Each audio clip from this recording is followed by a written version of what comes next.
আসসালামু আলাইকুম প্রিয় দর্শক, আশা করি আপনারা সবাই ভালো আছেন। এই কাঁচা আমের সিজনে যদি আচার না বানানো হয় তাহলে কি জমে? তাই আমার আজকের রেসিপি কাঁচা আমের ঝালটক আচার। আমি এখানে ১ কেজি পরিমাণ কাঁচা আম নিয়েছি। আমি এখানে আচারে স্পেশাল মশলা তৈরি করব। সেজন্য আমি নিয়েছি ১ টেবিল চামচ পরিমাণ জিরা, ১ টেবিল চামচ পরিমাণ ধনিয়া, ২ টেবিল চামচ পরিমাণ পাঁচফোড়ন আর ৭-৮টি শুকনো মরিচ নিয়েছি। এই উপকরণগুলো দিয়ে আজকের স্পেশাল মশলা তৈরি করব। সেই সাথে দেখুন আমগুলো আমি ছোট ছোট টুকরো করে কেটে নিয়েছি। এবার আমি মশলাগুলো ভেজে নিব। একে একে সব ধরনের মশলা আমি কড়াইতে দিয়ে দিব এবং অল্প আঁচে ভেজে নিব। মশলাগুলো ভাজা হয়ে গেলে একটি পাত্রে তুলে নেব আর মশলাগুলো গুঁড়ো করে নেব। এবার আচার তৈরি করার পালা। সেজন্য কড়াইতে আমি ৩০০ গ্রাম পরিমাণ সরিষার তেল দিয়ে দিলাম। তেলটা গরম হয়ে গেলে এতে আমি ১৫ থেকে ২০টা মতো রসুনের কোয়া দিয়ে সেই সাথে ৪-৫টি আস্ত শুকনা মরিচ দিয়ে দিলাম। আরও দিয়ে দিব ২ টুকরো দারুচিনি আর ২টি এলাচ। এইগুলো আমি একটু বাদামি করে ভেজে নিব। রসুনগুলো ভাজা হয়ে গেছে। এবার আমি ৩ টেবিল চামচ পরিমাণ কালো সরিষা বাটা দিয়ে দিব।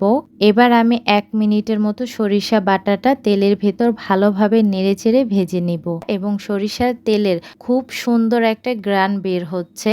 ঠিক সেই পর্যায়ে কেটে ধুয়ে রাখা আমগুলো দিয়ে তেলের সাথে ভালোভাবে নেড়েচেড়ে মিশিয়ে নেব।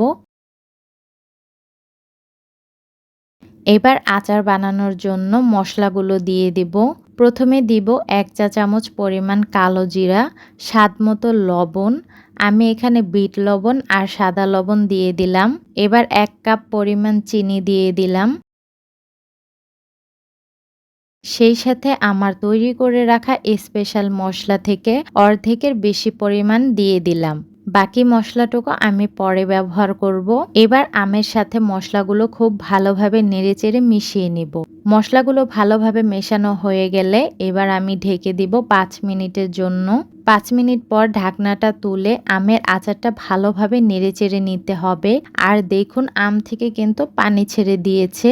আমি এখানে কোনো পরিমাণ পানি ব্যবহার করিনি। এই পানিতে আমগুলো সেদ্ধ হয়ে যাবে।